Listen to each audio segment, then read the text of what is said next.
నమస్తే, జై Telangana. Jubilee hills నియోజకవర్గంలో మాగంటి సునీతమ్మ గారి గెలుపు ఖాయమని తెలిసినటువంటి కాంగ్రెస్ మరి పొద్దున ప్రజలకు ఏం చెప్పాలి, ఆ ఓటమిని వాళ్ళ వైఫల్యానికి ఒక రెఫరెండంగా చెప్పాల్సినటువంటి పరిస్థితి వస్తుందని తెలిసి ఇప్పుడే ఈ డ్రామా మొదలుపెట్టి సానుభూతితో గెలిచింది, ఏడ్చి గెలిచింది అని చెప్పడానికి ఇప్పుడే డ్రామా మొదలుపెట్టింది కాంగ్రెస్.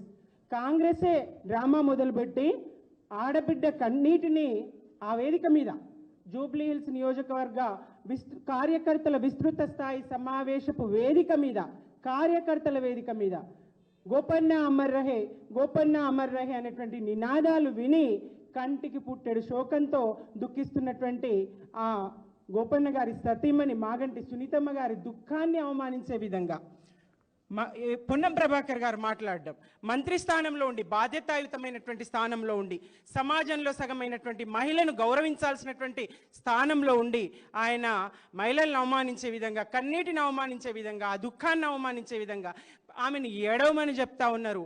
డ్రామా అని చెప్పేసి, ఆర్టిఫిషియల్ దుఃఖం అని చెప్పేసి.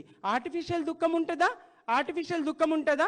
కార్యకర్తల సమావేశం, అది ప్రజల ముంగిటికి పోయింది కాదు. కార్యకర్తలు ఓట్లు వేయకుండా ఉంటారా? ఓట్ల కోసమా? ఒక్క సందర్భంలో కాదు, ఒక్క సందర్భంలో గారు పొన్నం గారు ఏదో నోరు జారిండ్రు, మాట వరుసకు ఆ దాటున వచ్చేసింది అన్న సందర్భం కాదు. పదే పదే గాంధీ భవన్ సమావేశంలో అదే మాట అంటారు, మళ్ళీ మీడియా ముందుకు వచ్చి అదే మాట అంటారు, మళ్ళీ అక్కడ గద్వాల విజయలక్ష్మి గారు, తర్వాత విజయారెడ్డి గారు మహిళల ముందర అదే మాట అంటారు. దాన్ని కొనసాగిస్తూ ఉన్న తీరును చూస్తూ ఉంటే కాంగ్రెస్ వెన్నులో వణుకు మొదలైంది.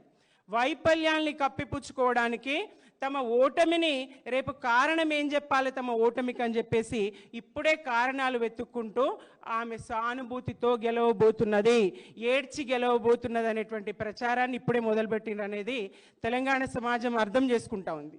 ఎక్కడైనా ఈ బీఆర్ఎస్ ప్రభుత్వంలో గతంలో కేసీఆర్ గారు మహిళలకు ఎంత ప్రాధాన్యతనిచ్చిండ్రు, ఎన్ని రంగాల్లో 50% స్థానిక సంస్థలో రిజర్వేషన్లు ఇచ్చిండ్రు.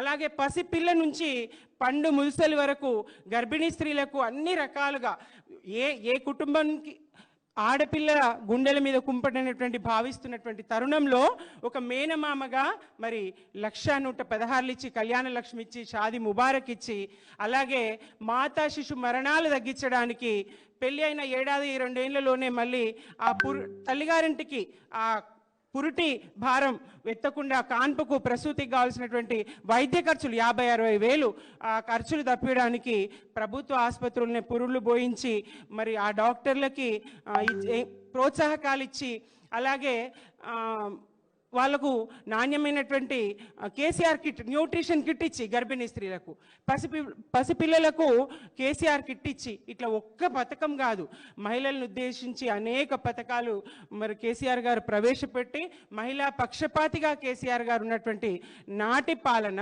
మరి మహిళల్ని మోసగించి, జనాభాలో సగమైనటువంటి మహిళల్ని మోసగించి ప్రతి మహిళ అకౌంట్లో 2,500 వేస్తానని చెప్పేసి మహాలక్ష్మి పథకంతో బూటకపు హామీ ఇచ్చి, ప్రతి కళ్యాణ లక్ష్మితో పాటు షాదీ ముబారక్తో పాటు తులం బంగారం ఇస్తానని బూటకపు హామీనిచ్చి మహిళల్ని మోసగించి ఇవాళ అధికారాన్ని, అబద్ధాలతో అధికారాన్ని చేజిక్కించుకున్నటువంటి కాంగ్రెస్ అదే అబద్ధాలను కొనసాగిస్తూ జూబ్లీ హిల్స్ నియోజకవర్గంలో సునీతమ్మ గారిని అవమానించే విధంగా తుమ్మల గారు అదే మాట్లాడతారు. ఎంతసేపు మరి ఇదే సోనియా గాంధీ గారు కానీ ఇందిరాగాంధీ గారండి, ఇందిరాగాంధీ గారు కూడా తమ తండ్రి ఆస్తులనన్నింటినీ దేశం కోసం దారబోసిండు, మాకు ఉండడానికి కూడా ఇల్లు లేదని బోరున ఏడ్చి అధికారంలోకి వచ్చిండు. ఇదే సోనియా గాంధీ గారు తన అత్తను, భర్తను మరి హత్య గావించబడ్డారు, తన భర్త హత్య అని చెప్పి హత్య గావించబడ్డారని చెప్పి ఆమె అదే ప్రయోగించిండ్రు.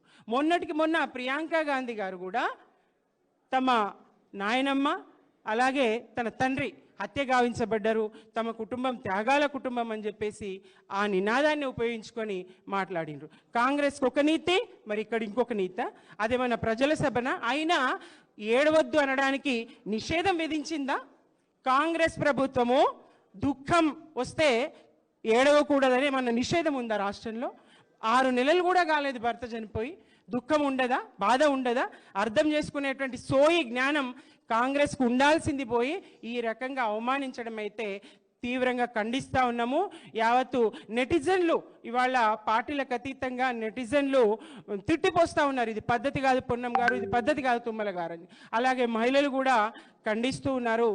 మరి పొన్నం గారు తుమ్మల గారు ఇద్దరు కూడా మహిళలకు, స్త్రీలకి క్షమాపణ చెప్పాలి, వ్యాఖ్యలు వెనక్కి తీసుకోవాలి, మరొక సందర్భంలో ఇలాంటి మాటలు మాట్లాడకూడదని తెలియజేస్తూ జై తెలంగాణ.